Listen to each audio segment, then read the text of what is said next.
कुछ समय से अपना स्वाध्याय 2-4 दिन से पॉज पर था, उसके लिए मिच्छामि कुछ अनुकूलता न होने के कारण से हमारा स्थगित हो चुका हुआ था। उपमिति बहुप्रपंच कथा के तीसरे प्रस्ताव के अंदर क्षमा, शांति एग्जैक्टली किस प्रकार रखना, कौन से घटनाओं के अंदर साधारण से जिसके अंदर अपने को गुस्सा आ जाता है, क्रोध अपने को एकदम स्वाभाविक लगता हो, उस घटनाओं के अंदर भी क्रोध के ऊपर काबू किस प्रकार करना, उसका स्वाध्याय आज उपविधि भ्रव प्रपंच कथा के माध्यम से हम करने का प्रयत्न करेंगे। लास्ट क्लास के अंदर बात आई थी शांति रेव महाबलम। जिसको भी बीच में अनम्यूट खुद को करना और कुछ प्रश्न पूछने हो तो पूछ सकते हैं, वरना हम यहाँ पर अपनी धारा को आगे बढ़ाते रहेंगे। शांति रेव महाबलम, शांति जैसा कोई दूसरा बल पूरे विश्व के अंदर नहीं, ऐसा यहाँ पर सिद्धश्रेणी गुरु भगवत अपने ग्रंथ के अंदर लिखते हैं।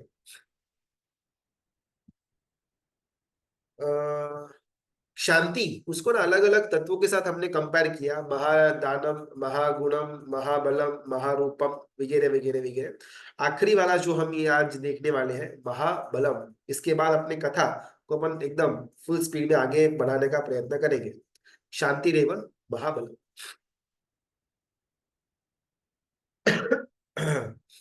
जो बलवान है ना, उसके लिए सब कुछ पथ्य है। पथ्य यानी कि उसको आरोगने से, उसको ग्रहण करने के से भी उसके अंदर कोई प्रॉब्लम होने वाला है नहीं। जो बलवान है उसके सब कुछ पथ्य है। आगम ग्रंथ, ऋषि भाषित नाम के आगम ग्रंथ के अंदर बात आती है, जेड केणे उवा एण पंडियो मोएज अपयम, यानी कि जो विद्वान है, जो समझदार है, जो बुद्धिशाली है, जो पढ़ा हुआ है, उसके साथ चाहे कैसी भी घटना हो, वो घटना में से खुद के मोक्ष की यात्रा को आगे बढ़ाने का निमित्त ढूंढ लेता है। किसी भी घटना के अंदर से अगर हम हमारा मोक्ष का निमित्त ढूंढ ले तो ही हम विद्वान, तो ही हम बलवान। अगर किसी भी अच्छी घटना के अंदर भी हमारे मन के अंदर कषाय जन्माने का अगर अपन निमित्त ढूंढ ले तो हम सबसे बड़े मूर्ख। स्थूलभद्र सुरेश्वर जी महाराजा गुरुकुल वास के अंदर जब थे तब भी उनकी मोक्ष यात्रा चालू थी। चित्रशाला यानी कि वेश्या के घर पर जाकर के चातुर्मास के लिए रहे, वहां पर भी उनकी मोक्ष यात्रा चालू ही रही।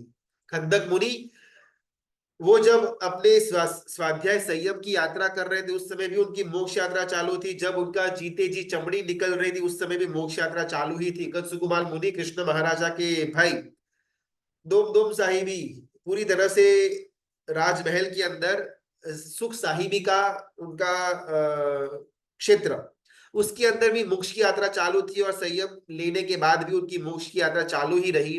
गर्भावास के अंदर श्रेणिक महाराजा का पुत्र कोणिक माता के गर्भ के अंदर रहा हुआ है। एक छोटी घटना हमने लास्ट क्लास के अंदर देखी हुई थी। माता वो पुत्र कोणिक को गर्भपात करवाने का सोच रही, बिकॉज कोणिक के गर्भ के आने के बाद पिता के लिए यानी कि उनके पति श्रेणिक महाराजा के लिए ये रानी को, चिल्ला रानी को गलत विचार आने शुरू हो जाते हैं, जिस कारण से माता अपने घर पे रहे हुए पुत्र कोणिक को कैसे भी करके निकल जाए ऐसी इच्छा से जलद और बहुत ज्यादा तीखा, बहुत ज्यादा खट्टा, जिससे गर्भपात हो जाए वैसी वस्तुएं का सेवन करना शुरू कर दिया। लेकिन उन वस्तुओं को, उन खुराक को, उन चीजों को ग्रहण करने के द्वारा कोणिक ने अपने शरीर को रुष्ट और पुष्ट बनाया। जो पथ्य सेवक, जो औषधि या फिर जो खाने का सामान जो माता ग्रहण कर रही थी जिससे शायद गर्भपात होने के चांसेस बढ़ जाए, उसी खाने को ग्रहण करके, उसी तत्व को, उसी औषधि को ग्रहण करके कोणिक ने अपने शरीर को मजबूत बनवाने का काम किया। बलवान वो जो कोई भी अपथ्य खुराक को भी पथ्य बना दे। शांति रेव महाबलम, एक बार शांति क्षमा वाली एक स्टेटस, एक स्टेज आ जाता है, फिर चाहे जीवन के अंदर कोई भी घटना हो, जीव के लिए वो मोक्ष की यात्रा बन सकती है अगर क्षमा अंदर में है तो। अगर मेरे अंदर क्षमा है तो चाहे मेरी सास मुझे कितना भी चिल्लाए, एज अ बहू अगर मैं क्षमा रखती हूँ तो सास मेरे ऊपर चिल्लाने वाली जो घटना है वो मेरी मोक्ष यात्रा बन सकती है।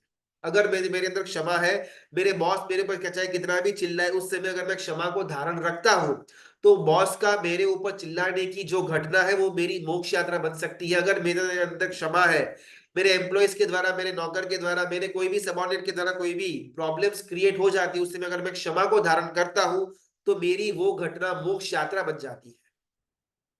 शांति रेव महाबल, कोई भी घटना कितनी भी विपरीत क्यों ना हो, अगर शांति हमारे अंदर पड़ी हुई है तो वो घटना मेरी स्वयं की मोक्ष यात्रा बन सकती है। अज्ञानी जीव है, बाल जीव है, इसको बहुत ज्यादा अभी समझ नहीं है, वो आक्रोश करे, वो निंदा करे, वो अपशब्द बोले, ये अंडरस्टैंडेबल है। लेकिन जिसने ज्ञान पचाया हुआ हो, जिसके अंदर में ज्ञान की रमणता हो, जिसके अंदर ज्ञान का एक एक प्रादुर्भाव जन्मा हुआ हो, वो इंसान अगर समझ रख करके क्षमा के अंदर स्थिर नहीं होता, तो उसका ज्ञान, उसके अंदर की सारे का सारा इंफॉर्मेशन बोलो या गुण बोलो, वो जीरो के समान है। आयुर्वेद के अंदर सातम्य नाम का एक पदार्थ आता है, एक एक स्टेट आता है सातम्य, यानी कि हमारी बॉडी की जो इंडिविजुअल प्रकृति है, उसके विरुद्ध का आहार सेवन करने के द्वारा भी हमको कोई भी प्रॉब्लम न होना, इसका नाम सातम्य। फॉर एग्जाम्पल, मुझे सर्दी का, कफ का प्रकृति है बॉडी का, तो जनरली जो कोई ठंडी चीज होती है, दही वगैरह होता है, अगर वो सेवन करने में आ जाए तो तुरंत से मुझे जो सर्दी या कफ का प्रकृति होने के कारण से मुझे सर्दी और कफ पकड़ जाते हैं। इस सातम्य आयुर्वेदिक की टर्म के अंदर ऐसा एक एक शरीर की प्रतिकृति होती है, जिसके अंदर अगर मेरी प्रकृति शरीर की भले कफ की हो, उसके बावजूद मैं चाहे कितना भी दही, कितना भी ठंडा, कितना भी आइसक्रीम क्यों ना खाऊं, मुझे कभी भी सर्दी होगी नहीं, क्योंकि मैंने सातम्य को प्राप्त कर लिया हुआ है। जनरली मूंग और दूध, इसको साथ में कभी भी सेवन करने में आता नहीं, बिकॉज अंदर जाकर के ये दोनों विरुद्ध आहार है, बहुत ज्यादा बॉडी में प्रॉब्लम्स क्रिएट करते हैं। कोई भाई है कि जो रोज सुबह मूंग और दूध और खाखरा, बस ये उनका खुराक होता है। अगर कोई नया आदमी उनको देखे और बोले कि भाई ये मूंग और दूध तो विरुद्ध आहार है, वो बिल्कुल भी सेवन नहीं करना होता, और वो भाई कहते हैं कि मैं 10 साल से यही खा रहा हूं, मेरे बॉडी को भी यूज टू हो चुका हुआ है, उनके बॉडी को वो सातत्य प्राप्त हो चुका हुआ है।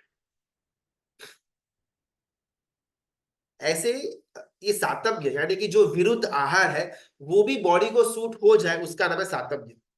एक शिष्य किसी गुरु भगवत के को वंदन करने के लिए जाता है, एक श्रावक, और गुरु भगवत के समीप बैठता है, आधा एक घंटा बात विचार विमर्श तर्क वितर्क वगैरह करता है।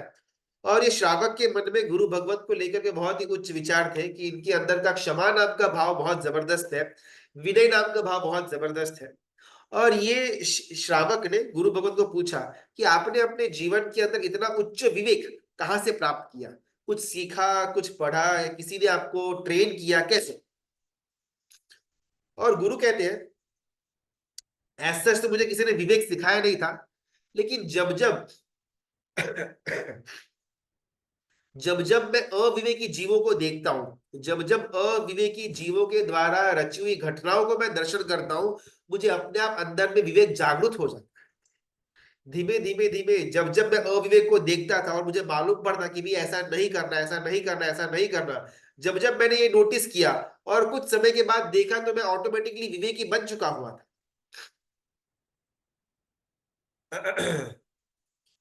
हमारा शरीर भी ना अलग अलग प्रकृति से घिरा हुआ है, किसी को कफ का, किसी को पित्त का, तो किसी को वायु का। मेजरली ये तीन प्रकृति हर एक शरीर के अंदर होगी, किसी को जबरदस्त वायु का, किसी को पित्त का, तो किसी को कफ का प्रॉब्लम होगा।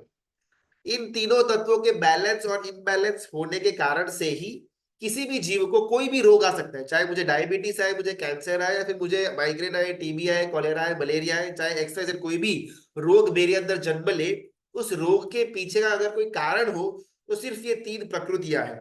और आयुर्वेदिक की पूरी जो संस्था है, परंपरा है, वो ये तीन प्रकृति के अंदर आए हुए इम्बैलेंस को बैलेंस करने की पीछे कंप्लीट अपना शक्ति लगाती है। सिमिलरली, जब मुझे सातत्य प्राप्त करना हो, अगर मुझे मेरे अंदर क्षमा भाव को बरकरार रखना हो, मेरा उसको स्वभाव बनाना हो, तो मेरे अंदर रहे हुए जो ये अलग अलग प्रकृतियां हैं, अगर उसको मैं बैलेंस कर देता हूं, तो ऑटोमेटिकली मेरे अंदर क्षमा आ जाएगी। शांति रेव महाबलम। दुनिया में जितने भी बल है, उन सारे बलों में से सबसे ज्यादा बलवान यानी कि क्षमा। भी अपन ये महाबलम बल नाम का जो शब्द है, उसको अलग अलग पॉइंट ऑफ व्यूज में, उसको अलग अलग कॉन्टेक्स्ट में देखते हैं। एकदम सिंपल मीनिंग बल का होता है पावर। आप पावर बोलो तो जो पावरफुल है, जो व्हीकल्स के एंगल से जिसके अंदर ज्यादा हॉर्स पावर है, उसको अपन पावरफुल बोलते हैं। जस्ट इमेजिन कि हमारे पास कोई ऐसा रथ है, और रथ में एक नहीं, दो नहीं, तीन नहीं, पांच नहीं, 7 घोड़े हमने लगाए हुए हैं, और वो भी घोड़े एकदम जबरदस्त कैटेगरी के घोड़े हैं, एकदम उच्च उच्च जाति का अश्व है। इमेजिन कि हर एक अश्व को 100-100 साल साल का आयुष्य है, और हमारा भी आयुष्य 100 साल का है। हमने वो रथ के अंदर हम बैठे, और वो रथ जो घोड़े चला रहे हैं वो दिव्य घोड़े हैं, एक इमेजिनेशन है। और वो घोड़े ने जैसे हमने चाबुक मारा, सीधा ऊपर की तरफ उन्होंने उन्होंने दौड़ना शुरू किया। 7 घोड़े मिल करके 1 घंटे के अंदर 100 किलोमीटर की स्पीड पर दौड़ रहे हैं, और हमारा आयुष्य 100 साल का है, घोड़े का आयुष्य भी 100 साल का है। तो पूरे 100 साल भागता रहे, भागते रहे, भागते रहे। और यहाँ पर सीता श्री गुरु भगवत कहते हैं कि हम परलोक सीधा जाएंगे, लेकिन फिर भी मोक्ष तक पहुंच नहीं पाएंगे। इमेजिन कि हमारा 1 लाख करोड़ वर्षों का आयुष्य है, घोड़े का भी 1 लाख करोड़ वर्ष का आयुष्य है, और प्रति घंटे 1 लाख करोड़ किलोमीटर की स्पीड में हमारा घोड़ा आगे बढ़ रहा है, और 1 लाख करोड़ साल तक अपन जा रहे हैं, जा रहे हैं, जा रहे हैं, एकदम फुल पावरफुल हॉर्स है। पूरा हमारा जीवन वो रथ के अंदर निकल गया, रथ ऊपर की तरफ भाग रहा है, भाग रहा है, भाग रहा है। हमारा आयुष्य पूरा हो जाएगा, लेकिन मोक्ष तो बहुत दूर की बात, हम प्रथम देवलोक के भी नजदीक नहीं पहुंचे हुए होंगे। अपन 1 लाख करोड़ वर्षों तक भागते रहे, भागते रहे, भागते रहे, फिर भी हमारा रथ मनुष्य लोक से नजदीक होगा, पहले देवलोक से दूर रहेगा। जितना भी हमारे अंदर पावरफुल का अपन एक डेफिनेशन अगर अपन सोच पाए, उतना पावरफुल व्हीकल हो या रॉकेट हो या स्पेसशिप, उसमें बैठ करके अपन जाते रहे, जाते रहे, जाते रहे, फिर भी मनुष्य लोक से नजदीक ही रहेंगे। प्रथम देवलोक से कोसों दूर में हमारा स्थान होगा, मोक्ष तो बहुत दूर की बात। लेकिन क्षमा एक ऐसा बल है कि अगर मैंने अंतर मुहूर्त के लिए भी क्षमा को धारण किया, तो वो क्षमा मुझे अंतर मुहूर्त के अंदर मोक्ष तक पहुंचा सकती है। उच्च जाति के अश्व लाखों करोड़ों साल तक वो इन इन टैंडम अपने साथ साथ 10-10 घोड़े के साथ भागते रहे, भागते रहे, भागते रहे, और उस स्पीड में भी वो हमको जिस स्थान तक न पहुंचा सके, उस स्थान तक एक क्षमा अंतर मुहूर्त के लिए भी अगर हमने रखी, वो हमको उस स्थान तक पहुंचा सकती है। शांति रेव महाबलम। जिस प्रकार का बल एक हस्ती के अंदर हो, एक अश्व के अंदर हो, एक सिंह के अंदर हो, एक वासुदेव के अंदर हो, एक चक्रवर्ती के अंदर हो, एक इंद्र के अंदर हो, एक अरिहंत के अंदर हो, इन सारे बलों से भी ज्यादा अगर कोई बलवान हो, तो वो है शांति। देह बल ये हुआ एक नॉर्मल एक एक पावर के हिसाब का डेफिनेशन। देह बल अगर अपन सोचे, तो वासुदेव के पास जितना बल हो, उससे ज्यादा बलदेव के पास, उससे ज्यादा चक्रवर्ती के पास, और चक्रवर्ती के पास जितना बल हो, उससे कई ज्यादा इंद्र के पास, और इंद्र के पास जितना बल हो, उससे अनंत गुना ज्यादा बल अरिहंत के पास होता है। एक सामान्य देव होना,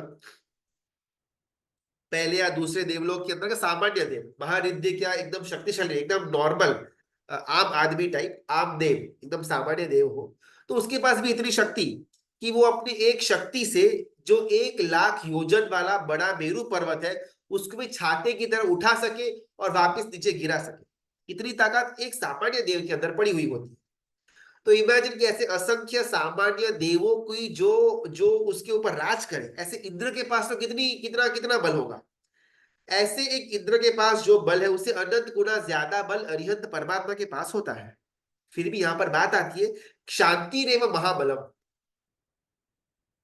हमने जो जो यहाँ पर महापुरुषों की बात की, चाहे वो बलदेव हो या वासुदेव हो या चक्रवर्ती हो या इंद्र हो या अरिहंत परमात्मा हो, एक रूल जो इन सब पर लागू होता है वो ये कि ये सारे के सारे जीवों ने पूर्व भव के अंदर क्षमा श्रमणत्व की साधना करी हुई होती है, यानी कि संयम जीवन की पालनी, और उसके अंदर भी क्षमा भाव को जबरदस्त डेवलप किया हुआ होता है, जिस कारण से ही भवांतर में चाहे बलदेव हो, वासुदेव हो, चक्रवर्ती हो, इंद्र हो या अरिहंत परमात्मा हो, उनको वो पदवी मिलती है।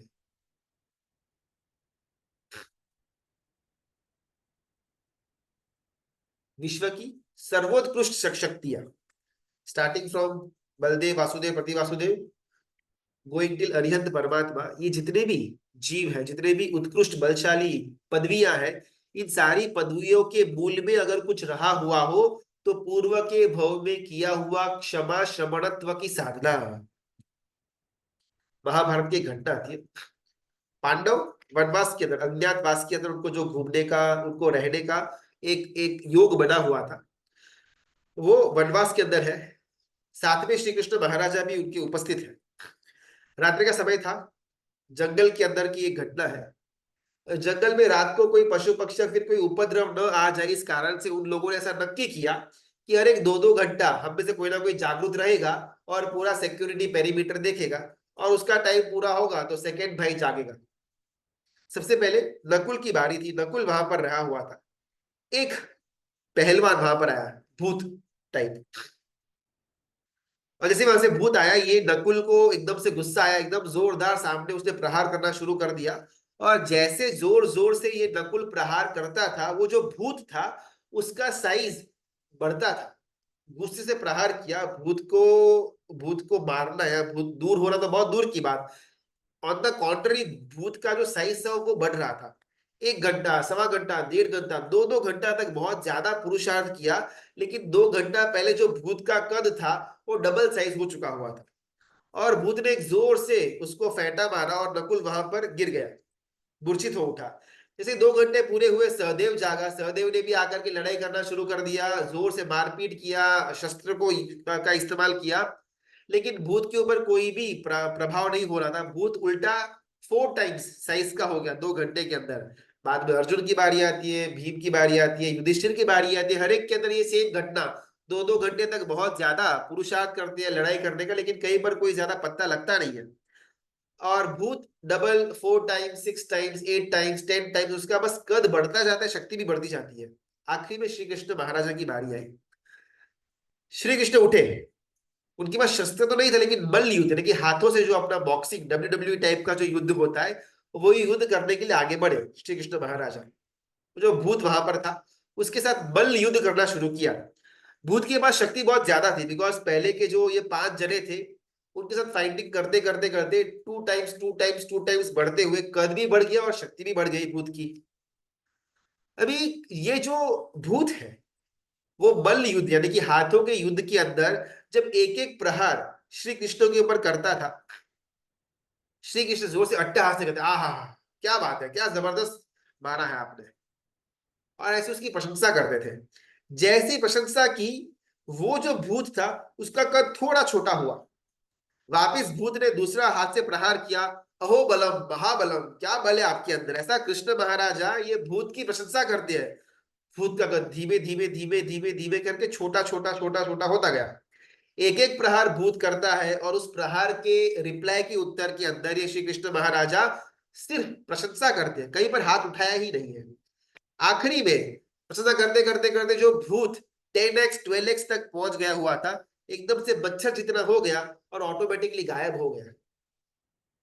जो मूर्छित होकर के वो 5 पांडव गिरे हुए थे, वो वापस उड़ जाते हैं ये घटना पूरी हो जाने के बाद। और देखकर एकदम अचंभित हो जाते हैं और कृष्ण महाराज से पूछते हैं, अरे बाप रे, ये भूत को आपने अकेले कैसे हराया। और कृष्ण महाराज कहते हैं कि वो भूत का नाम ना क्रोध था। जैसे जैसे अपन गुस्सा करते हैं, खफा हो जाते हैं, नाराजगी पैदा होती है, मन के अंदर उच्चाट उत्पन्न होता है, हम और कुछ नहीं करते लेकिन क्रोध को बढ़ाने का काम करते हैं। अगर मुझे क्रोध को कम करना है तो वो क्षमा रखना, शांति रखना, अंदर में उच्चाट बिल्कुल भी पैदा ना होने देना, तो अपने आप क्रोध शांत हो जाएगा। तो ये सब क्या है ना बातें, पुस्तक के अंदर, ग्रंथ के अंदर सुनने में बहुत इजी लगता है, बोलने में के अंदर भी बहुत इजी लगता है, लेकिन जब प्रैक्टिकली खुद के ऊपर ऐसी कोई घटना आती है तब शांत कैसे रहना, ये मेन सवाल है। बिकॉज अभी तो मुझे कोई प्रॉब्लम नहीं है, तो अभी तो मैं शांत ही रहेगा बाय डिफॉल्ट। लेकिन जब मेरे मेरे साथ कोई विपरीत घटना होती है, जब मेरी मिस्टेक नहीं थी और फिर भी कोई मेरे ऊपर चिल्ला करके चला जाता है, जब कोई मेरा नाम बदनाम कर देता है without any fault of mind, जब कोई मेरे पैसे लेकर के भाग जाता है, जब सब कुछ काम करने के बाद भी सासू माँ की तरफ से मुझे सिर्फ गाली ही सुनने में मिलती है, जब धंधे के अंदर नीति रखने के बाद भी पैसे नहीं मिलते, इन सारी सिचुएशंस के अंदर क्रोध सहसा आ जाता है। उस समय क्षमा कैसे रखना, बात यह है। चलो मेरी गलती है, मेरा फॉल्ट था और किसी ने मुझे चिल्लाया, आई कैन अंडरस्टैंड, ओके भाई मेरा फॉल्ट था, I agree, I will not repeat it, ठीक है जाने दो। लेकिन मेरा कोई फॉल्ट नहीं था और फिर भी सामने वाला मेरा नाम बदनाम करता है, मेरे साथ मारपीट करता है, मेरा कोई ना कोई लॉस कर देता है, उस समय भी शांत किस प्रकार रहना, ये बहुत इंपॉर्टेंट है। प्रैक्टिकल में ना ये डिफिकल्ट होता है। ऐसा किसी एक एक श्रावक ने गुरु भगवत को प्रश्न किया कि भाई आप सब बोल रहे हो ना एकदम एकदम प्रॉपर है, आई अग्री, लेकिन जब स्वयं के ऊपर ऐसे कुछ घटना घटित होती है तब प्रैक्टिकली ये पॉसिबल होता नहीं है। उस समय क्या करना, आप मेरे को वो बोलो। और गुरु बहुत सुंदर उत्तर देते हैं कि प्रैक्टिकली हमको ये पॉसिबल इसलिए नहीं लगता बिकॉज हमेशा हमारी दृष्टि बाह्य की रही है। सामने वाले ने मेरे साथ ऐसा किया, सामने वाले ने ऐसा ये बोला, उसने ऐसी घटना की, उसने ऐसा चाटा मारा, उसने ऐसा मेरा नुकसान किया। मेरी हमेशा बाह्य के अंदर दृष्टि थी।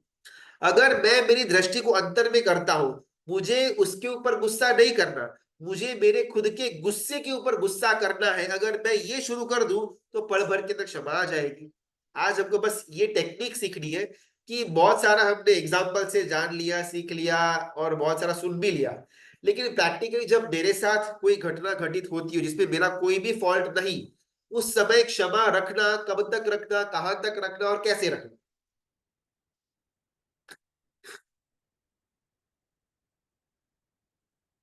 धर्म, अर्थ, काम और मोक्ष, चार प्रकार के पुरुषार्थ की बात आती है। चार प्रकार के पुरुषार्थ के अंदर जो ऑब्स्टेकल क्रिएट करे उसका नाम है क्रोध। क्रोध की व्याख्या आगम ग्रंथों के अंदर दी गई हुई है, धर्मार्थ काम मोक्षाणाम प्रसय परिपंथिनी, यानी कि ये जो चार प्रकार के जो पुरुषार्थ है, धर्म अर्थ काम और मोक्ष, इन चार प्रकार के पुरुषार्थों के अंदर जो ऑब्स्टेकल क्रिएट करता है उसका नाम है क्रोध। तो हमारा दुश्मन सामने वाला नहीं है। चाहे मैं यहाँ पर मोक्ष की धर्म धर्म की बात ही नहीं कर रहा, मैं यहाँ पर अर्थ और काम की बात कर रहा हूँ। पैसे कमाने के लिए अपन बिजनेस कर रहे हैं, एकदम सिंपल गोल पैसे कमाना है, फुल स्टॉप। मुझे कोई धर्म के अंदर मोक्ष का कोई लक्ष्य भी है ही नहीं। पैसे कमाने के अंदर अगर कोई व्यक्ति मेरे साथ कोई डबल गेम खेलता हो, या फिर मेरे पैसे जब्त करके भाग गया हुआ हो, या मुझे कोई लॉस करवा रहा हो, उस समय अगर मैं गुस्सा करता हूं तो मैं सामने वाले के ऊपर गुस्सा नहीं कर रहा, मैं खुद के मेरे अर्थ और काम नाम का जो पुरुषार्थ है उसके अंदर मैं ऑब्स्टेकल क्रिएट कर रहा हूं। अलग अलग एग्जाम्पल्स आते हैं। आपको लगता है कि शूलपाणी यक्ष के सामने वीर परमात्मा ने क्षमा रखी, परमात्मा ने चंड कौशिक के सामने सब में क्षमा रखी तो उनका भाव सुधर गया। लेकिन जब मैं मेरे जीवन को इंट्रोस्पेक्ट करूं तो शूलपाणी और चंड कौशिक से भी बहुत ज्यादा अगले लेवल के दुश्मन मेरे सामने खड़े हैं। वो चंड कौशिक को बुझ बुझ बोला, शांत हो गया, उसका काम खत्म। वो शूलपाणी यक्ष ठीक है, 2-4 महीने तक थोड़ा बहुत प्रॉब्लम क्रिएट किया, फिर उसका काम खत्म। लेकिन मेरे दुश्मन तो ऐसे है कि भाई साल साल भर, 5-5, 10-10, 15-15, 20-20 साल तक मेरे दुश्मन बने बैठे, चाहे कितना भी क्षमा क्षमा उनको बुझ बुझ बोलते जाओ, कोई असर ही नहीं हो रहा। चंड कौशिक और शूलपाणी के नेक्स्ट लेवल के दुश्मन मेरे सामने खड़े हैं, और वीर परमात्मा का आधा अंश भी मेरे अंदर पड़ा हुआ नहीं है। इस स्थिति में क्षमा रखना कैसे? वो वीर परमात्मा थे, चंड कौशिक था, शूलपाणी था, मैचिंग हो गया, क्षमा रखी, वो लोग भी तर गए, ये भी तर गए। न तो मेरा लेवल वीर परमात्मा का है, और मेरे जो दुश्मन है उनका लेवल चंड कौशिक और शूलपाणी और संगम से भी नेक्स्ट लेवल का पड़ा हुआ है। मेरे पैसे लेकर के 5 साल से भागा हुआ है, सब कुछ साहिबी उसके पास है, सुख के साधन सब कुछ उसने बसा करके रखे हुए हैं, बस मेरे पैसे देने की बात आती है तब उसके नाक में दम आ जाता है। 5 नहीं 15 साल निकल गए, अभी भी कोई रिस्पॉन्स नहीं। ससुराल के अंदर 10-10, 12-12, 15, 20-20 सालों से सेवा करने के बाद, घर के कामकाज करने के बाद, सासू की तरफ से एक अच्छा शब्द भी सुनने को नहीं मिलता। चंड कौशिक ने क्या किया, एक बार डसा, शांत हो गया, गया, काम खत्म। शूलपाणी यक्ष 2 महीने, 3 महीने, 4 महीने, 6 महीने तक, बहुत बहुत तो बाद में गया। यहाँ पर तो सास के लिए बहू और बहू के लिए सास 10-10, 15-15, 25 सालों से चंड कौशिक और शूलपाणी बनकर के बैठी हुई है। कब तक क्षमा रखना? और मैं कोई महावीर नहीं हूं, मेरे अंदर इतना लेवल है ही नहीं क्षमा का, और सामने का जो लेवल है वो अलग ही इंटेंसिटी वाला पड़ा हुआ है। तो उस समय शांति एवं महाबलम अपन यूज कैसे करेंगे? एग्जाम्पल ले लेंगे कि भी उन्होंने ऐसा क्षमा रखा, ये हो गया वो हो गया, लेकिन न तो मेरा लेवल उनके जैसा है, नहीं मेरे दुश्मनों का लेवल उनके दुश्मन जैसा है। वो ज्यादा शक्तिशाली है मेरे दुश्मन, और मेरे अंदर की क्षमता उनसे कहीं ज्यादा कम है। तो ऐसे मिसमैचिंग वाले कंडीशन के अंदर मैं खुद के अंदर क्षमा कैसे रखूं, कब तक रखूं और किस प्रकार रखूं?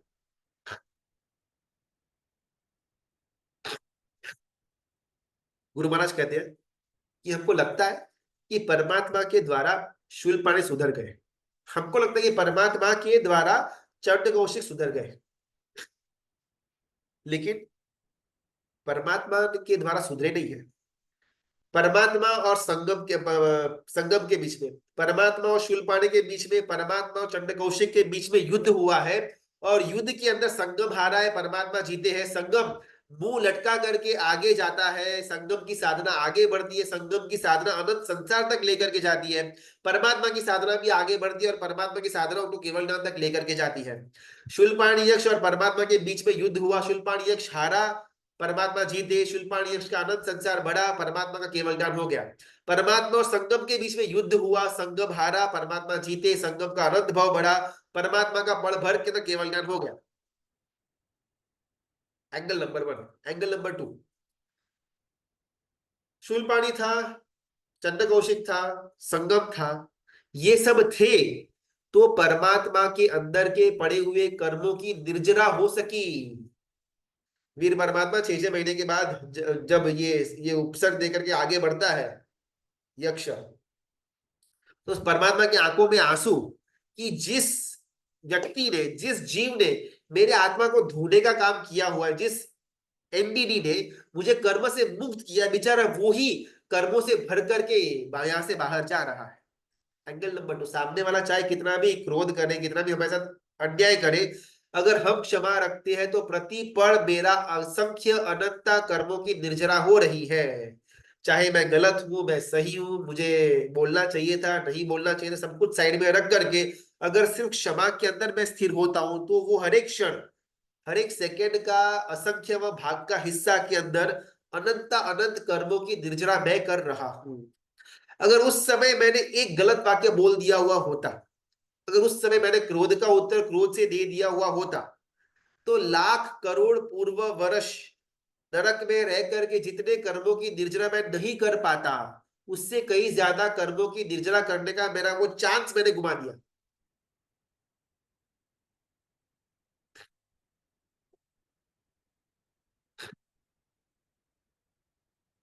क्रोध करने वाले की हमेशा दुर्गति हुई है, चाहे वो सही हो या गलत हो।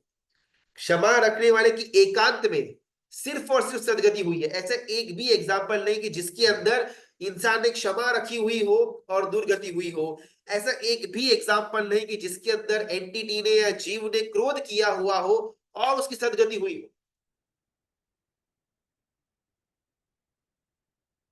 पॉइंट नंबर 3, ये अपने को ना अंदर विचार करने के तत्व है। जब सामने वाला कोई मेरे साथ गलत बिहेव कर रहा हो विदाउट माई फॉल्ट, अगर मेरा फॉल्ट है तो बहुत इजी है उसमें, तो ठीक है भाई मेरी गलती थी कि मान लेते हैं, गम खा लेते हैं। लेकिन जब डिफिकल्टी वहां पर आती है कि जब मेरा फॉल्ट नहीं और उस समय मुझे सुनने में आए, उस समय ये सब बातों का चिंतन करने के द्वारा कहीं ना कहीं क्षमा को मैं बरकरार रख सकता हूँ। पॉइंट नंबर 1, कि वो मुझे मोक्ष यात्रा के अंदर मेरा सहभागी, मुझे हेल्प करने वाला बना हुआ है। पॉइंट नंबर 2, क्रोध करने वाले का एकांत से, कोई अनेकांतवाद है ही नहीं, एकांत में बाय डिफॉल्ट क्रोध करने वाले की दुर्गति ही हुई है। क्षमा रखने वाले की बाय डिफॉल्ट एकांत के अंदर सिर्फ और सिर्फ सदगति ही हुई है। मुझे उस समय डिसाइड करना है कि भाई मुझे सदगति चाहिए या दुर्गति चाहिए। पॉइंट नंबर 3, अगर मैं पुण्य पाप के अंदर मान्यता रखता हूं, अगर मैं आत्मा परमात्मा के अंदर मान्यता रखता हूं, अगर मैं परलोक और इहलोक के अंदर मान्यता रखता हूं, तो मुझे क्षमा रखनी चाहिए। लेकिन तुरंत से ना उस समय के अंदर ना हमारे मन में प्रश्न आएगा कि अगर अपन अभी क्रोध नहीं करेंगे ना, बहुत ज्यादा बड़ा लॉस हमको झेलना पड़ेगा। करेक्ट पॉइंट पर अगर हमने बोला नहीं, करेक्ट पॉइंट पर अगर हमने सामने वाले को अपना रौद्र स्वरूप दिखाया नहीं, तो कहीं ना कहीं आगे जाकर के मेरा लॉस बड़ा हो जाएगा, मुझे बहुत ज्यादा फेलियर को सहन करना पड़ेगा। इससे अच्छा है अभी थोड़ा बहुत क्रोध कर लेते हैं, ऐसा हमारे अंदर थोड़ा बहुत तर्क वितर्क आएगा। वापिस यहाँ पर सीधा श्री गुरु भगवंत बात करते हैं, क्रोध करना एकांत में दुर्गति में लेकर के जाने वाला है, क्षमा रखने वाला एकांत में सदगति के अंदर लेकर के जाने वाला है। लेकिन उस घटना में हमको ऐसा फील नहीं होता। बहुत बार मेरा फॉल्ट न होने के कारण से भी अगर सामने वाला मेरे ऊपर गुस्सा करता हो, उस समय अगर मैं शांत रहूं, इम्पॉसिबल। मुझे कुछ ना कुछ मुंह से शब्द तो बाहर निकल ही जाएंगे, मैं चाहे कितना भी प्रयत्न करूं कि भाई मुझे भी मेरा पॉइंट तो रखना चाहिए ना। आखिर कब तक मैं झुका हुआ रखूंगा रहूंगा? अगर मैं झुका हुआ ही रहूंगा तो लोग तो मुझे और दबाएंगे, मेरे ऊपर जूता रखेंगे, मेरे ऊपर स्टेप करके आगे निकल जाएंगे। कभी ना कभी तो रीढ़ की हड्डी दिखानी पड़ेगी ना। यहाँ पर वापिस सीधा श्री गुरु गुरु भगवंत कहते हैं कि अगर मैं पुण्य और पाप के अंदर विश्वास रखता हूँ, अगर आत्मा परलोक के अंदर विश्वास रखता हूँ, अगर मैं परमात्मा की वाणी के अंदर विश्वास रखता हूं, तो वहां पर क्रोध को त्याग करना, त्याज्य मानना, वो श्रेष्ठ है। अगर मैं पाप पुण्य के अंदर नहीं मानता, अगर मैं परमात्मा की वाणी को नहीं मानता, अगर मैं परमात्मा को नहीं मानता, तो मैं क्रोध करूं तो वो जायज है। तो बोलो मैं आस्तिक या नास्तिक? मेरे साथ कोई भी घटना सामने वाला घटित नहीं करता, मेरे पूर्व के किए गए पाप और पुण्य कर्म ही घटित करते हैं। अगर मैं सामने वाले के ऊपर गुस्सा हो रहा हूं, तो मैंने पुण्य और पाप के ऊपर से अपना भरोसा हटा लिया, मैंने परमात्मा के नौ तत्वों के ऊपर से अपना भरोसा हटा लिया, मैंने परमात्मा के ऊपर से अपना भरोसा हटा लिया। परमात्मा को मानना और परमात्मा का मानना बहुत डिफरेंट है। परमात्मा को मानना तो हर लोग मानेंगे, हर एक धर्म के जो जो उनके अनुयायी, उनके लिए उनके उनके जो भगवान है वही परमात्मा, वही ईश्वर, वही एवरीथिंग होते हैं। तो सिर्फ मुझे वीर परमात्मा के लिए, फिर मुझे आदिनाथ परमात्मा के लिए श्रद्धा, ऐसा नहीं है। बाकी लोगों को भी उनके गणपति के लिए, शिव के लिए, जीसस क्राइस्ट के लिए, गौतम बुद्ध के लिए या अल्लाह के लिए उनको भी फीलिंग्स तो है। तो मेरा और उनका स्तर समान है, कोई ज्यादा डिफरेंस नहीं है। भगवान को मानना तो हर कोई मान लेता है, लेकिन भगवान का मानना वो बहुत डिफिकल्ट है और बहुत इंपॉर्टेंट है। हमने आज तक जीवन के अंदर सिर्फ भगवान को माना, भगवान का माना कभी नहीं। अगर तीसरा एंगल, अगर मैं क्रोध के अंदर आगे बढ़ता हूं, तो कहीं ना कहीं मैं पुण्य पाप के ऊपर भरोसा नहीं रखता। जिसका मतलब होता है कि परमात्मा के द्वारा जो नौ तत्व दिए गए हुए हैं, जीव अजीव पुण्य पाप, आशा संबंध बंध बंध निजरा मोक्ष, उसके अंदर के तत्वों के ऊपर मेरा भरोसा नहीं है।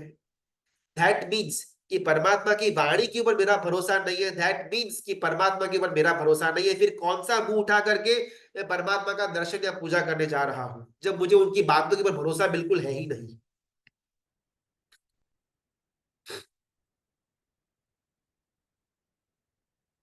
बहुत बार ना क्षमा रखने से हमारा सदगति होगा, वो शायद 50 साल बाद, 80 साल बाद होगा। लेकिन इंस्टेंटली तो हमको दिख रहा है कि भाई हमारे यहाँ पर एक पड़ती आ रही है। सामने वाला गुस्सा कर रहा है मेरे ऊपर, वो अपनी शाही भी, अपनी हुकूमत जमा रहा है, और मैं यहाँ पर दबा जा रहा हूँ, दबा जा रहा हूँ, दबा जा रहा हूँ। इससे तो मेरा लॉस ही तो हो रहा है ना। ठीक है भाई, तू भी मेरा लॉस कर, तू भी मेरा लॉस कर, तू भी मेरे पैसे उड़ा करके लेकर के, जब मैं कुछ नहीं बोलूंगा, लेकिन सदगति मिलेगी क्षमा रखने से। लेकिन वो तो 50 साल बाद है। अभी का अभी तो मैं लॉस को झेल रहा हूं ना, उसका क्या? किसी भाई ने 2-4 क्लास पहले प्रश्न पूछा हुआ था कि मेरे मेरे कोई संपत्ति किसी ने जब्त कर लिया, कोई पैसे लेकर के भाग गया, और उसके पास सब कुछ होने के बावजूद भी वो वापिस नहीं दे रहा। एकदम एकदम नॉर्मल घटना है हर एक के जीवन में। छोटे या बड़े अमाउंट के लिए ये घटना घटित हुई होगी, चाहे हजारों के अंदर हो या लाखों के अंदर हो या करोड़ों के अंदर हो। लेकिन हम सबके साथ ऐसे कुछ ना कुछ तो हुआ होगा कि भी किसी को हमने हेल्प किया, कुछ ना कुछ हमारे फ्रेंडशिप में आकर के या हमारे दान के एक भाव में आकर के, XYZ हमने हेल्प किया, या धंधे के अंदर उधारी दी। और जब 2 साल, 10 साल, 15 साल, 20 साल बाद अपन उसको याद करवाने जाते हैं, तो जैसे बहुत बड़ा उपकार वो हमारे के ऊपर कर रहा हो, ऐसा फील होता है। या फिर वहां से हमको कोई रिप्लाई मिलता ही नहीं, उस समय क्षमा को कैसे रखना? बिकॉज इंस्टेंटली अगर मैं क्रोध नहीं करूंगा, तो मेरा वो 25 लाख, 50 लाख, 5 करोड़, 50 करोड़ मेरा गटर के अंदर जाने वाला है। सदगति तो मिलेगी 50 साल बाद मिलेगी, लेकिन अभी का अभी तो मेरा वो 40 लाख, 50 लाख का तो लॉस हो रहा है ना। और यहाँ पर चौथा पॉइंट ऑफ व्यू देते हैं श्री गुरु भगवंत, कि जो आस्तिक होगा ना, वो आस्तिक हमेशा दीर्घ दृष्टि वाला होगा। जो नास्तिक होगा वो हमेशा शॉर्ट टर्म गेन वाला होगा। आस्तिक को प्रभव के ऊपर विश्वास है, आस्तिक को परमात्मा के ऊपर विश्वास है, आस्तिक को पुण्य पाप के ऊपर विश्वास है। तो आस्तिक को यह भी मालूम है कि अगर मैं यहाँ पर गम खा लेता हूं, तो इससे मेरे पापों की निर्जरा ही होने वाली है, जिसके कारण भवांतर में मुझे पुण्य का उदय होगा। एकदम क्लियर है। नास्तिक जो होता है वही ये देखता है कि भाई वो सब अभी 50 साल, 100 साल बाद की घटना घटेगी, तब घटेगी, लेकिन अभी का अभी मेरा पैसा जा रहा है, उसका क्या? Short term gain, short term की दृष्टि रखने वाला नास्तिक होता है, लॉन्ग टर्म दीर्घ दृष्टि रखने वाला हमेशा आस्तिक होता है। ये अपना हुआ चौथा पॉइंट ऑफ व्यू। जब सब मेरी कोई भी गलती न होने के बावजूद भी अगर अन्याय के साथ सामने वाला मेरे ऊपर कोई ना कोई विपरीत घटना घटित करता हो, उस समय हम मुझे शांत या क्षमा धारण कैसे करना, उसके चार अलग अलग पॉइंट ऑफ व्यू हुए। पांचवा, कड़वा फल से क्रोध ना, ज्ञानी एवं बोले रहे। जो क्रोध है उसका हमेशा कड़वा फल ही होगा। अभी ये कड़वा फल जो है ना, वो लॉन्ग टर्म में तो मिलने वाला है ही है, वो तो कंफर्म है। लेकिन शॉर्ट टर्म के अंदर भी गुस्से का कड़वा फल और क्षमा का अच्छा फल शॉर्ट टर्म के अंदर भी हमको मिल सकता है। हमने यहाँ पर लॉन्ग टर्म का रेंज देख करके वो चार ऑप्शंस देखे। लेकिन पांचवा जो पॉइंट ऑफ व्यू है उसके अंदर गुरु भगवंत कहते हैं कि क्षमा रखने से तात्कालिक प्राय करके अच्छा ही हुआ है। अगर कोई बिजनेसमैन होना तो अपने एक्सपीरियंस से वो खुद ये समझ पाएगा कि कुछ कुछ इंस्टेंसेस जहां पर मेरे पैसे फंस गए थे, कोई लेकर भाग गया था, कोई उधारी वापस नहीं दे रहा था, या फिर माल मेरा कुछ ना कुछ हो गया था, उसके अंदर मैंने अगर क्रोध किया हुआ हो तो मेरे पैसे वापस आने के चांसेस वर्सेस मैंने शांति से मेरा काम किया हुआ हो तो पैसे आने के चांसेस ज्यादा किस में है? प्राय करके मेजरली अगर मैं क्रोध करता हूं तो मेरा घाटा और ज्यादा डेप्थ में होने के चांसेस हाईएस्ट रहते हैं। अगर मैं शांत समता के अंदर क्षमा भाव के अंदर रहता हूं तो मेरे रिकवरी के चांसेस बढ़ जाते हैं। और क्षमा रखने के बाद भी अगर फॉर सम रीजन मेरे पैसे रिकवर नहीं हो रहे तो एकदम क्लियरली मान लेना कि क्रोध करने से तो बिल्कुल भी नहीं होना था। अगर क्षमा रख के भी मुझे मेरे पैसे वापस नहीं मिल रहे तो इसका सीधा मतलब है कि क्रोध रखने से तो बिल्कुल मिलने वाले थे ही नहीं। शायद मेरा खुद का पुण्य का उदय कम था, पाप का उदय ज्यादा था, जिस कारण से मेरे ये लॉस के अंदर चला गया। शायद मेरा पाप का उदय था कि सामने वाले ने मेरे मेरे नाम को बदनाम किया। क्षमा रखने से मेरा नाम सुधर जाएगा मेजरली। अगर नहीं भी सुधर रहा है तो गुस्सा तो ऑप्शन है ही नहीं। एकदम इंस्टेंटली तात्कालिक भी ये क्षमा हमको फल दे सकती है, और अगर तात्कालिक फल नहीं दे पा रही है क्षमा फॉर सम रीजन, तो मेरा पाप का उदय ज्यादा, पुण्य का उदय कम, ये मान करके भी समता भाव कायम रखना ये अनिवार्य बन जाता है हमारा। इसी चर्चा के अंदर अपन आगे बढ़ते हैं। अगर यहाँ पर किसी को कुछ अपना पूछना हो, कुछ अगर शेयर करना हो तो कर सकते हैं, वरना अपन आगे बढ़ते हैं।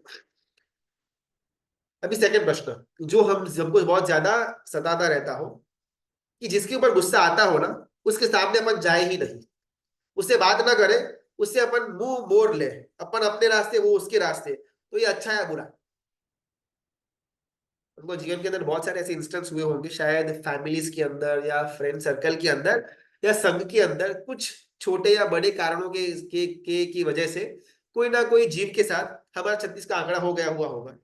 भले भले हमने ठीक है वो टाइम पर मिच्छा भी बोल दिया हुआ रहेगा, लेकिन मैं जानता हूं कि अगर वो आदमी मेरे सामने आएगा तो एकदम से मेरे अंदर से वैर प्रकट हो जाएगा, वो मैं जानता हूँ।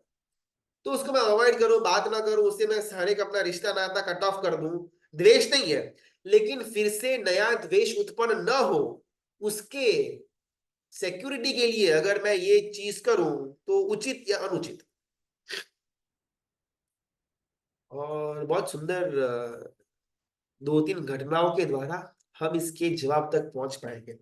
ये सवाल ना बहुत कॉमन है और हर एक के जीवन के अंदर ये सवाल कभी ना कभी उठा हुआ होगा, बिकॉज अभी 30-35 दिनों के अंदर अंदर संवत्सरी महापर्व आ जाएगा। हर एक जगह पर मिच्छा दुक्कड़म की पूरी एक लाइन चलेगी व्हाट्सएप के अंदर, ग्रुप्स के अंदर स्पैम की तरह मिच्छा दुक्कड़म आता जाएगा। और संघ के अंदर भी सामने कोई भी मिले, पहले प्रणाम या नमस्कार या गुड मॉर्निंग बोलते थे, उसको चेंज करके अभी मिच्छा दुक्कड़म स्थान ले लेगा। वो 2-3-4 दिनों तक ये हमारा पर्याय रहेगा।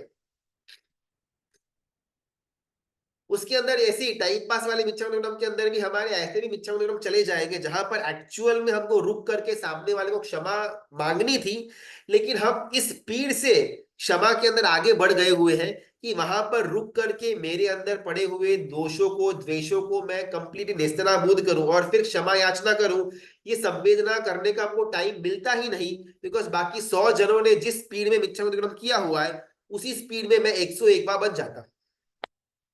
और प्रॉब्लम कहां पर होता है, इससे मुझे लगता भी है कि जिसके साथ मेरा एक्चुअल में वैर था, उसके साथ मेरा मिच्छा हो गया। लाइन में 10 जने खड़े थे, पहले 9 के साथ मेरा कोई प्रॉब्लम नहीं था, लेकिन मैंने उनको मिच्छा में हाथ जोड़ के इतना फटाफट फटाफट में निकल गया कि उसके अंदर एक्चुअल में 10वां इंसान जिसके साथ मेरा 36 का आंकड़ा था, जिसके साथ मुझे क्रोध भाव, वैर भाव था, वो भी वही स्पीड में निकल जाता है।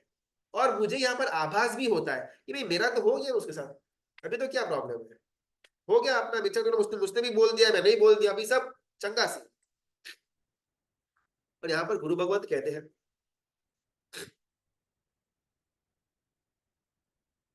एक घटना के साथ समझाते हैं। एक राजा है।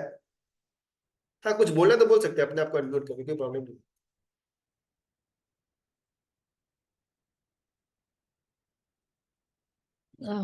प्रणाम भैया। कोई बात नहीं है, अगर आपको डिस्टर्ब होता तो बाद में कर लेते लास्ट में। नहीं नहीं, कोई प्रॉब्लम नहीं है। साथ नहीं, सवाल एक्चुअली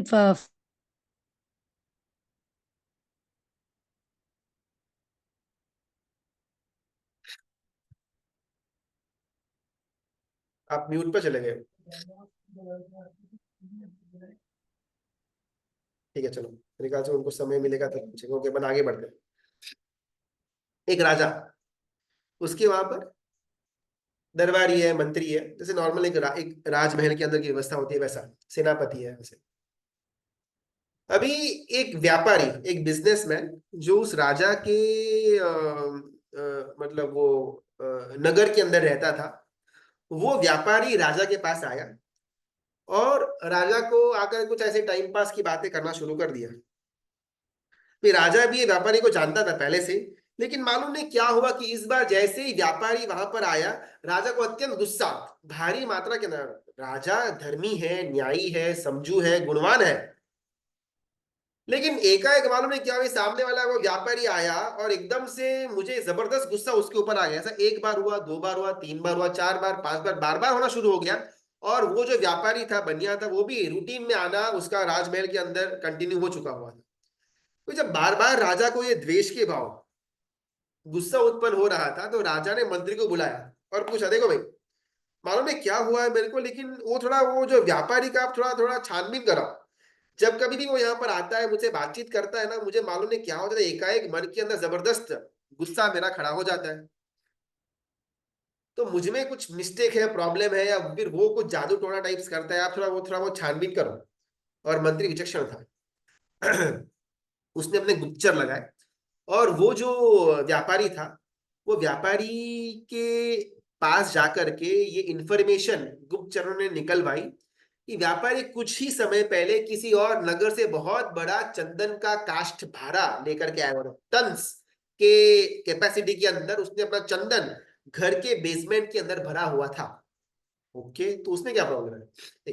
प्रॉब्लम ये था कि उसने सोचा कि भाई चंदन का दाम बढ़ेगा और मुझे अच्छी आवक मिलेगी, लेकिन अनफॉर्चुनेटली जैसे उसने चंदन खरीदा, भाव एकदम से नीचे गिर गया।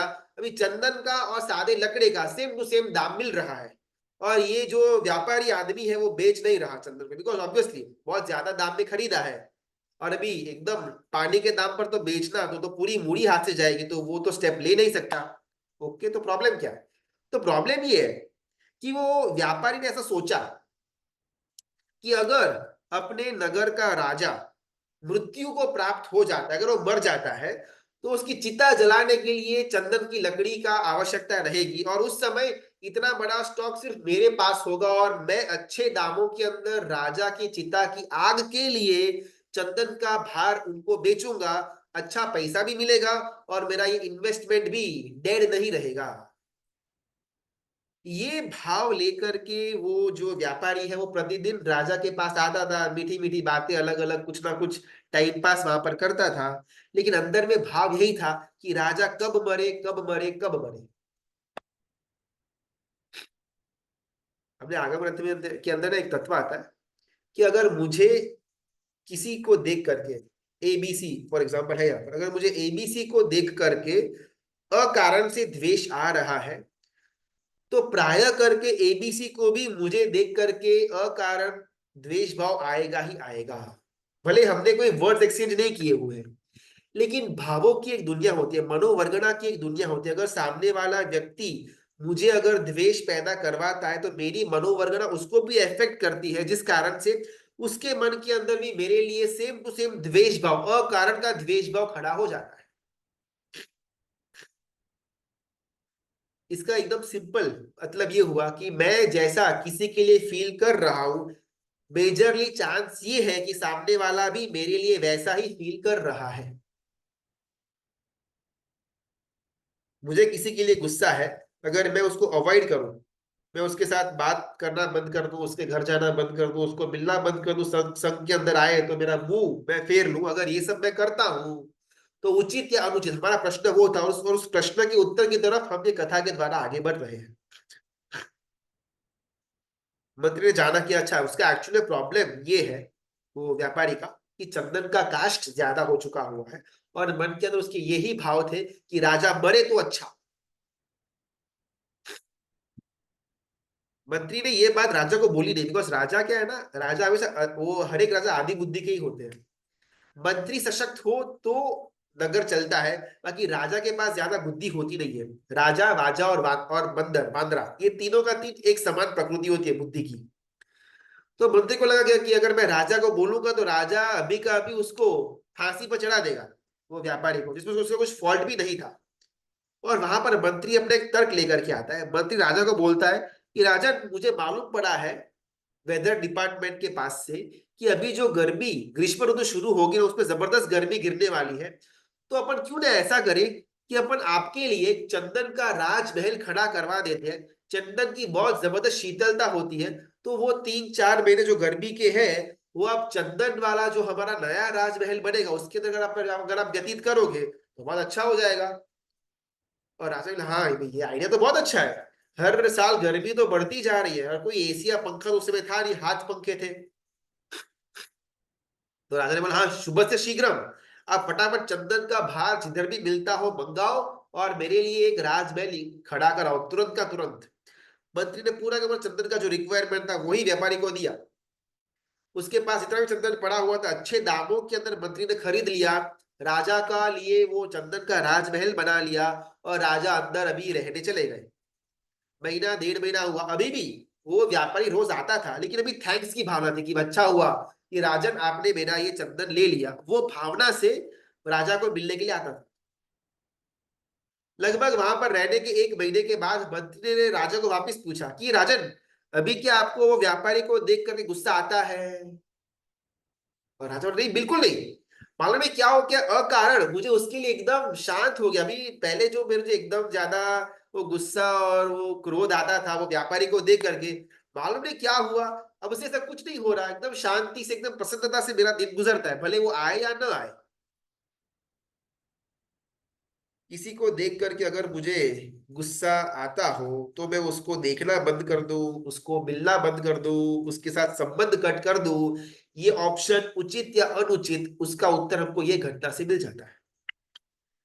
हमको अभी परमात्मा का शासन मिला, परमात्मा के वचन मिले हुए, जानने की जिज्ञासा हुई है, और पालने का थोड़ा बहुत पुरुषार्थ भी जागृत हुआ है, जिस कारण से हम जबरदस्ती भी क्षमा के अंदर आगे बढ़े हैं, जो उचित है, कोई प्रॉब्लम नहीं है।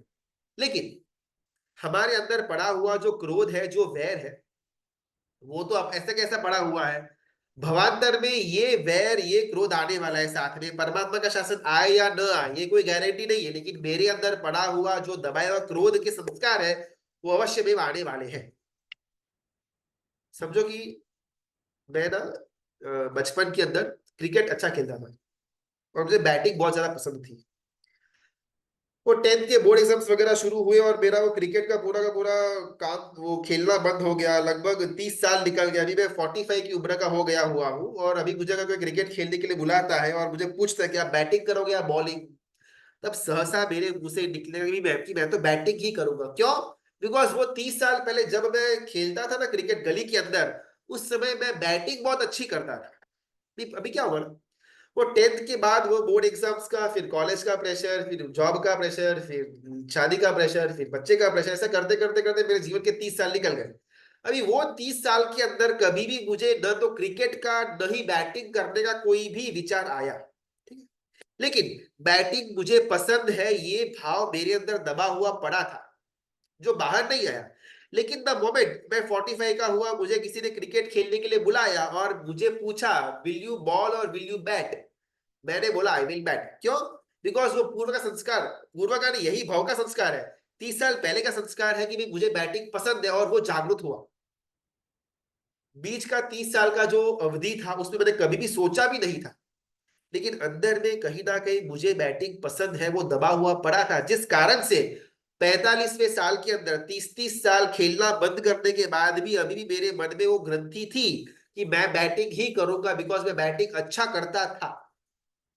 अभी ये सेम एग्जांपल अपन क्रोध के अंदर इंप्लीमेंट करते हैं। मेरे अंदर अभी भी क्रोध बड़ा हुआ है, मुझे सामने वाले व्यक्ति को देख करके क्रोध जागृत हो जाता है। वो तो अभी मैंने उसको देखना बंद किया, उससे बात करना बंद किया तो क्रोध आता नहीं है। लेकिन जैसे ही भवांतर के अंदर मुझे ये जीव मिलेगा, उसको देखूंगा, उसके साथ बात करूंगा, मेरा अंदर का क्रोध जागृत होगा, और उस समय मुझे परमात्मा का शासन वचन नहीं मिले हुए होंगे, बहुत बड़ी प्रॉब्लम हो जाएगी। एक सत्य घटना, कोई एक ट्रैवलर था, वो किसी और गांव के अंदर रहता था, कुछ नौकरी धंधे के काम से अलग शहर के अंदर आया।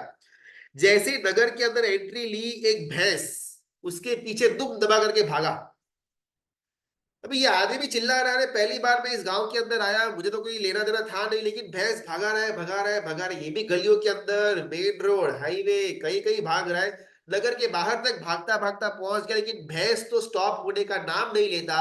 आखिरी में वो आदमी थक करके गिर गया।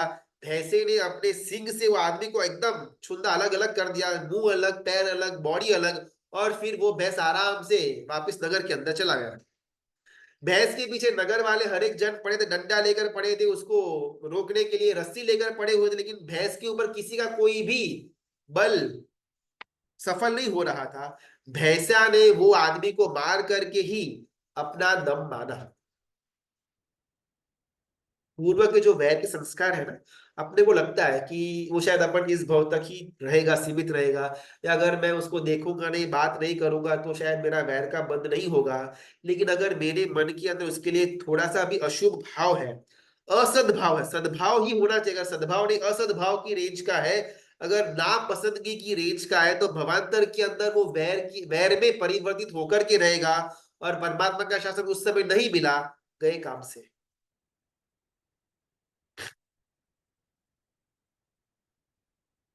अगर मुझे किसी के देख करके गुस्सा आता हो, तो मैं उसको अवॉइड करूं, ये बेटर ऑप्शन है या नहीं है। दृष्टांत नंबर 2, ये रियल दृष्टांत है।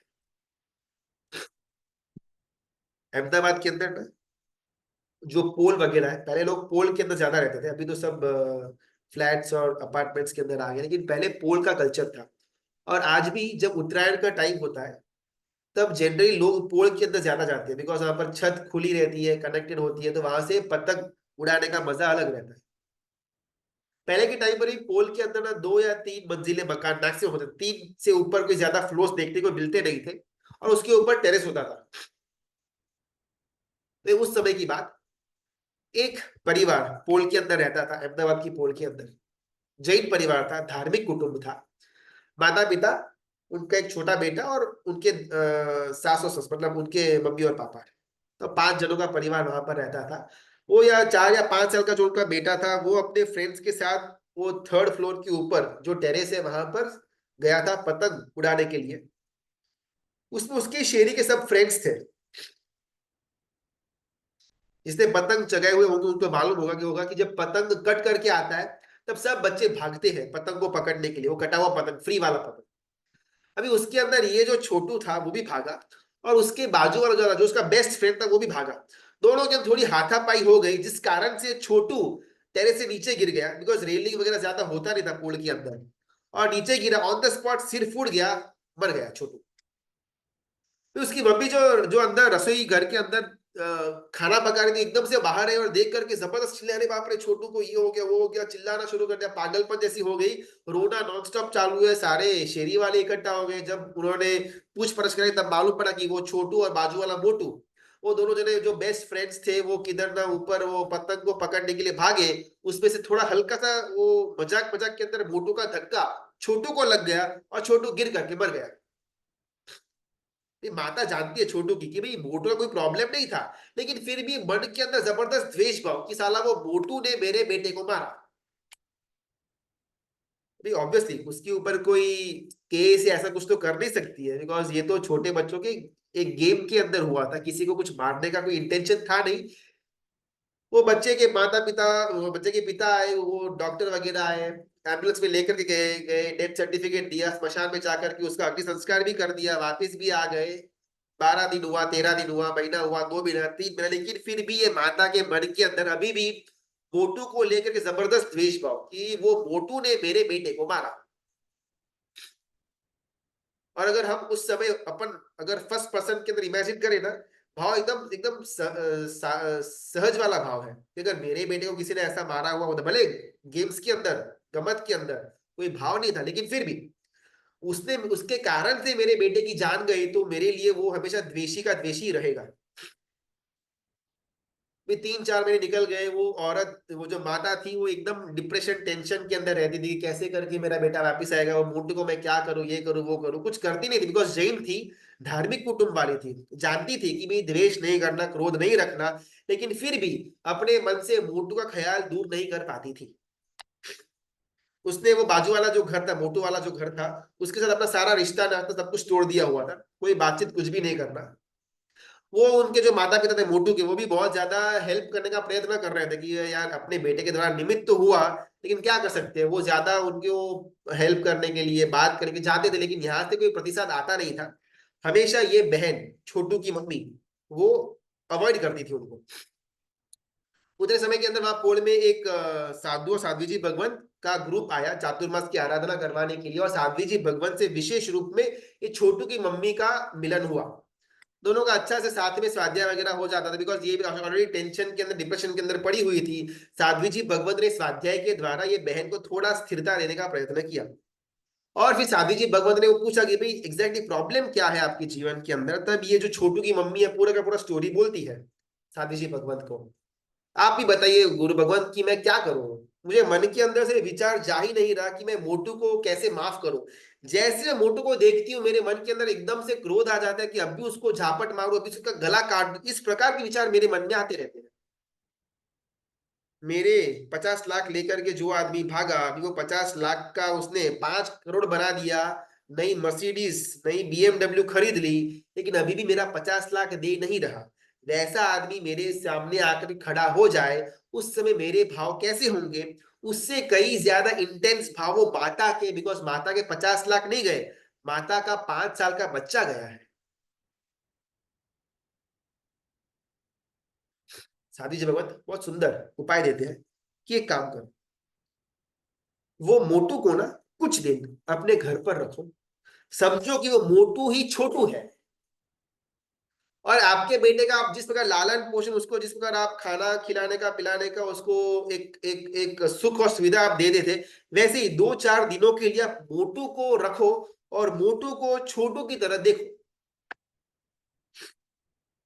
और वो बहन कंप्लीटली समर्पित हो चुकी हुई थी, बिकॉज वो जो एक टेंशन या डिप्रेशन के एक ब्लैक होल के अंदर थी, उसमें से ये साध्वी जी भगवंत ने उनको बाहर निकाला हुआ था। तो साध्वी जी भगवंत का उपकार जबरदस्त था वो बहन के ऊपर, और बहन का समर्पण भाव भी जबरदस्त था। उन्होंने 2 हाथ जोड़ करके साध्वी जी भगवंत को बोला कि साहब ये डिफिकल्ट तो होगा, लेकिन जस्ट बिकॉज आप कह रहे हो मैं ट्राई करती हूँ।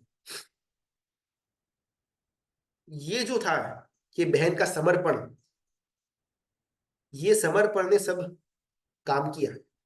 बहन ने वापस अपने घर जाकर के पड़ोस के अंदर जो मोटू और उसकी मम्मी रहते थे उनको जाकर के बोला, मिला, और क्या कि भाई ऐसा मुझे भाव आता था, आई एम सॉरी, अगर आपकी अनुकूलता हो तो आप प्लीज मोटू को मेरे घर पर रुकने के लिए भेजोगे। बाजू बाजू का घर था, और मोटू की मम्मी भी जो भी गिल्ट के अंदर थी, वो भी खुश हो जाती कि हाँ मोटू को लेकर के जाओ, आप ही रखो मोटू को, हमको तो चाहिए ही नहीं। और ये जो छोटू की मम्मी है वो मोटू को लेकर के आती है घर के अंदर, उसको अपने बेटे की तरह 2 दिन, 3 दिन, 10 दिन, 15 दिन अपने अपने पास रखती है।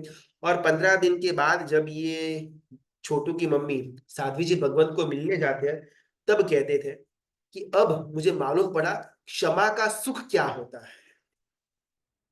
पहले मोटू को देख देख करके, उनके परिवार को, उनके घर को देख देख करके मैं अंदर से जलती थी, अंदर से मेरा दिल कटता था कि इनके कारण से मेरा बेटा मरा। और आज जब आपके कहने के द्वारा मैंने मोटू को अपने छोटू की तरह देखा, तब इतना वात्सल्य भाव, इतना समता भाव, इतना शांति वाला, प्रसन्नता वाला मेरा चित्त हो गया कि मुझे मालूम ही नहीं पड़ा कि मेरा छोटू मेरे पास नहीं है। जब तक मेरे साथ जिसका गलत व्यवहार हुआ है, जब तक मैं उसको अपना नहीं सकता, जब तक मैं वो व्यक्ति के साथ आंखों से आंख मिला करके बात नहीं कर सकता, जब तक मैं उसके साथ अपनी आत्मीयता शेयर नहीं कर सकता, अगर बीच में एक छोटी सी दीवार है, ट्रांसपेरेंट दीवार पड़ी हुई है, और हम मानते हैं कि भाई हम क्षमा के अंदर बैठे हुए हैं, हमसे ज्यादा भ्रमित और कोई हो नहीं सकता। आई नो कि पहले हमने जब ये प्रश्न लिया हो तब बात ऐसी आई हुई थी कि अगर हमको वहां पर जाने से क्रोध होता है तो हमको वो स्थान छोड़ देना, वो व्यक्ति छोड़ देना। लेकिन वो प्राथमिकता वाली बात थी, वो बाल जीवों के लिए बात थी। एक बार मैं क्षमा, शांति रेव महाबलम के अंदर स्थिर हो जाता हूं, फिर वो पर्याय भी मेरे लिए उचित नहीं है। जहां पर मुझे द्वेष आता हो, जहां पर मुझे क्रोध आता हो, जिस व्यक्ति के देखने से, बात करने से मेरे अंदर खून खौल उठता हो, उसके साथ बात करना, प्रेम से करना, और क्षण क्षण अपने क्रोध को दबाना, इसमें मेरा अनंत कर्मों की निर्जरा हो जाती है। चलिए, आज अपन यहाँ पर शांति रेव महाबलम एक पॉज लेते हैं, और भी थोड़ा इस बलम के बारे में जानने का बाकी है, उसको अपन कल के क्लास में देखने का प्रयत्न करेंगे। कुछ प्रश्न फटाफट अपन ले लेते हैं 2 मिनट के अंदर। हाँ, गुरुजी। हो सकते हैं। गुरुजी। गुरुजी। हाँ बोलिए। प्रणाम गुरुजी। सर, वो गुरुजी, वो मेरे साथ ही ऐसा हुआ था। मेरे घर पे हम लोग 7वें माले पे रहते थे। तो हमारे ऊपर 8वें माले पे एक लड़की, थोड़ा उसका मगज थोड़ा, हम वो थोड़ी मेंटली थी। तो मेरे घर पे आ गई और मेरे घर पे खिड़की में से बाहर जाने की कोशिश करने लगी। तो उसकी मम्मी को बुलाया और सबको बुलाया। फिर वो हमारे घर से तो वो लेके गई, पर दूसरी बार आई और दूसरी बार वो आने के अंदर कोशिश करी, तो मैंने दरवाजा बंद कर दिया। तो मेरे घर के बाहर से ही वो उसने छलांग लगा दी और वो ऑन द स्पॉट मर गई। तो मेरे को आज तक उसका दिक्कत को माइंड में है। और वो उसकी मम्मी ने तो मेरे साथ बात करना शुरू कर, लेकिन उसके भाई बहन ने अभी तक मेरे साथ बात नहीं कर रहे हैं। अभी मैं क्या करूं कि देखो, वो मेरे घर पे आती है और वो घर में से बारी में से छलांग लगाने की ऐसी कोशिश कर रही है। तो उस टाइम तो मैंने बचा लिया, अभी मैं दूसरी बार भी वो मेरे घर में आने की कोशिश करती है, तो मैंने वो दरवाजा बंद कर दिया। अभी मेरे माइंड में अभी तक भी है। मैक्सिमम कितने 10 ईयर्स हो गए, लेकिन अभी तक मेरे माइंड में वो है कि यार क्या हो गया, ये क्या हो गया। देखो अभी क्या है ना, हमने जो ये कथा बोली थी वो एक्चुअल कहानी घटी थी, वो पोल वाली भी, उसके अंदर क्षमा रखना वो हाइट नहीं थी। गुरु भगवंत का मान किया, गुरु भगवंत को उन्होंने कंप्लीटली समर्पण दिखाया, वो बहन ने, वो उनके टर्निंग पॉइंट का हाइट था। आज अपन चाहे अपन कितना भी यहाँ पर स्वाध्याय के अंदर ले लेना, लेकिन जब तक एक पंच महारथ गुरु भगवंत के मुख से हमको कोई मार्गदर्शन नहीं मिलता, तब तक हमारे जीवन को परिवर्तन करवाने का बहुत ज्यादा ठोस एक यूटर्न का पॉइंट हमको नहीं मिलेगा। हम यहाँ पर 100 प्रकार की बातें कर सकते हैं, ठीक है, लेकिन अभी आपके केस के अंदर आपको उचित क्या रास्ता लेना चाहिए, वो एक गुरु भगवती बता पाएंगे। अभी इसमें फॉल्ट आपका है या नहीं, अपन उसके अंदर विश्लेषण करने जाएंगे कोई अर्थ बनेगा नहीं, बिकॉज ये घटना तो हो गई, वो बेचारा जीव तो मृत्यु की तरफ आगे निकल गया। अभी उसमें गलती आपकी थी या नहीं थी, that that doesn't make any sense now. लेकिन अभी सामने वाले को आपके लिए कोई द्वेष भाव या क्रोध भाव न रहे, उस चीज के लिए मैं, यानी कि आप क्या कर सकते हो, वो जानना बहुत इंपॉर्टेंट है। और वो शायद एक पंच महारथ यानी गुरु भगवती बेटर समझा पाएंगे, आपको दिशा दिखा पाएंगे, ऐसा मेरा मानना है। तो जो भी हमारे यहाँ पर चातुर्मास के लिए विराजमान हो, उनको जाकर के अपने व्यथा कह करके कि भाई मुझे तो उनके लिए कोई भी क्रोध या द्वेष नहीं है, लेकिन उनको भी मेरे लिए बिल्कुल भी क्रोध या द्वेष न रहे, इसके लिए मैं क्या कर सकती हूँ, इसके बारे में हम पूछें, और जो रास्ता हमको मिले उसमें तहत्ती करके अपन आगे बढ़े। ओके, थैंक यू जी। किसी का प्रश्न था, हम हमारी तरफ से क्षमा भाव में रहने का फुल ट्राई करते हैं, मीन्स हम उस वक्त कुछ बोले नहीं, वाणी से दूसरा कितना भी गुस्सा करे तो भी बट हमारे मन में थोड़े दुर्भाव हो, तो भी हमारे मन में थोड़ी बहुत दुर्भाव हो, बट अच्छा, बट मुझे क्षमा के भाव नहीं हो, तो भी क्या हमारे कर्म बंद है। बट मोटिव ये हो कि बात को बोलने से बढ़ाना ना, हम चुप रहे तो इतने में ही पूरा हो जाएगा और सीन बढ़ेगा नहीं, तो इसमें कैसे कर्मों का बंद होगा। कर्मों का ना बंध और निर्जरा हर एक समय चालू है। सेकेंड का असंख्यमा हिस्सा यानी कि समय। अगर इस समय मैं कर्म की निर्जरा नहीं कर रहा, तो डेफिनेटली इस समय मैं कर्म का बंद कर रहा हूं। निर्जरा पाप कर्म की भी हो सकती है, निर्जरा पुण्य कर्म की भी हो सकती है। बंध पाप कर्म का भी हो सकता है, बंध पुण्य कर्म का भी हो सकता है। अभी मुझे जो पैसे मिले हुए हैं मेरे पुण्य के उदय से, उसमें मैं आराम से अपना समय व्यतीत करूं, सुख साहिबी के अंदर, मेरे सुख साधनों के अंदर मैं व्यतीत करूं, उसके द्वारा मेरे शुभ कर्म यानी कि पुण्य कर्म की निर्जरा हो रही है। अगर मैं तपस्या के जो 12 भेद है उसके अंदर आगे बढ़ता हूं, 6 बाह्य और 6 अभ्यंतर, तो उसके द्वारा मेरे पाप कर्मों की निर्जरा हो रही है। अगर मैं मेरे विषयों की आसक्ति के अंदर आगे बढ़ता हूं, मन की आसक्ति के अंदर आगे बढ़ता हूं, तो मेरे पाप कर्मों का बंध हो रहा है उस समय। और अगर मैं धर्म के क्रियाओं के अंदर आगे बढ़ता हूं, तो उसके द्वारा मुझे पुण्य कर्म का बंध हो रहा है। अभी ये जानने के बाद, साउंड कम है क्या? तो मेरा तो फुल है, शायद आपको थोड़ा बहुत, हाँ। अभी सामने वाले ने मुझे, अपन एक काल्पनिक घटना देखते हैं कि उसने मुझे मेरे ऊपर क्रोध किया। मैंने प्रत्युत्तर नहीं दिया बिकॉज मुझे बात को आगे बढ़ाना नहीं है, लेकिन फिर भी मुझे मेरे मन के अंदर सामने वाले के दुर्भाव तो हुए, है ना? तो उसमें कैसा कर्मबंध होगा, बात यह है। गुस्सा ना 3 स्टेज में आएगा, विचार, वाणी और वर्तन। अगर गुस्सा वर्तन में है, बिहेवियर यानी कि व्यवहार में है, तो इट इज इंप्लाइड कि वाणी और विचार से पास होकर यहां तक पहुंचा हुआ है। अगर गुस्सा वाणी तक सीमित है, मैंने गाली से किसी को कोई बात बोली या किसी को कुछ अपशब्द बोल दिया, तेरा नखोर हो, तेरा श्राप वगैरह ऐसा कुछ मेरे मुंह से निकल गया, तो मेरे विचार और वाणी दोनों में क्रोध था। अभी वाणी मेरी शांत है, कुछ नहीं बोल रहा, मौन हो। व्यवहार में भी मेरा एकदम सौम्य पूर्ण मेरा व्यवहार है। सिर्फ विचारों के अंदर मेरा अभी क्रोध पड़ा हुआ है। तो कंपैरेटिवली ये अच्छी पोजीशन है। Comparing to what? Comparing to क्रोध इन व्यवहार और क्रोध इन वाणी। क्रोध इन विचार ही है, बस फुल स्टॉप, आगे नहीं बढ़ा है, बेटर है।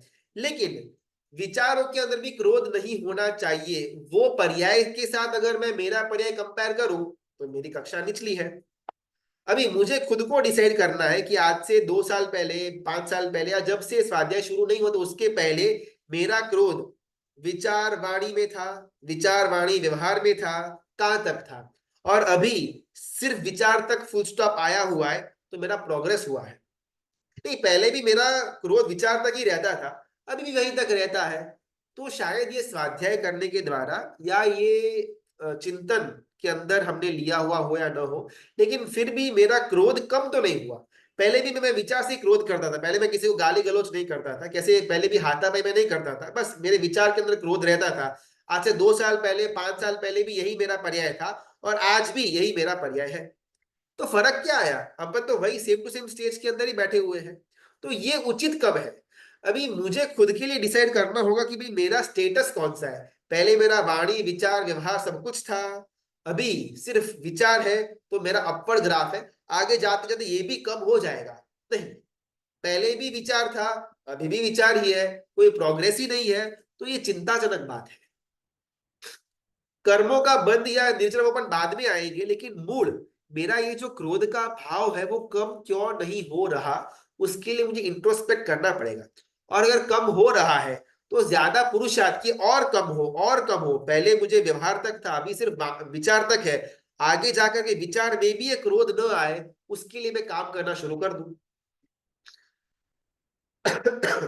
कर्म जो है ना, बहुत विचार एकदम सिंपल तत्व है। अगर मेरा आत्मा चाहे ना, 1 सेकेंड के अंदर अनंत कर्मों की निर्जरा कर सकता है। इतनी शक्ति मेरे और सबके आत्मा के पास पड़ी हुई है। तो मुझे कर्म का बंध हुआ, उससे ज्यादा अभी डरने जैसा है नहीं, लेकिन मेरे अंदर दोष पड़े हुए हैं। बिकॉज दोष होगा तो भवांतर के अंदर भी पाप कर्म का बंध करवाता रहेगा, और अंदर कहीं ना कहीं गुण पड़े हुए होंगे, तो अभी नहीं तो भवांतर के अंदर भी विपुल मात्रा में कर्मों की निर्जरा वो करवा सकता है। तो मुझे कर्म का बंध हो न हो, इस पर ज्यादा फोकस न रखने के द्वारा मेरे अंदर दोष कम हो और गुण बढ़े, इसके लिए मेरा पुरुषार्थ ज्यादा होना चाहिए।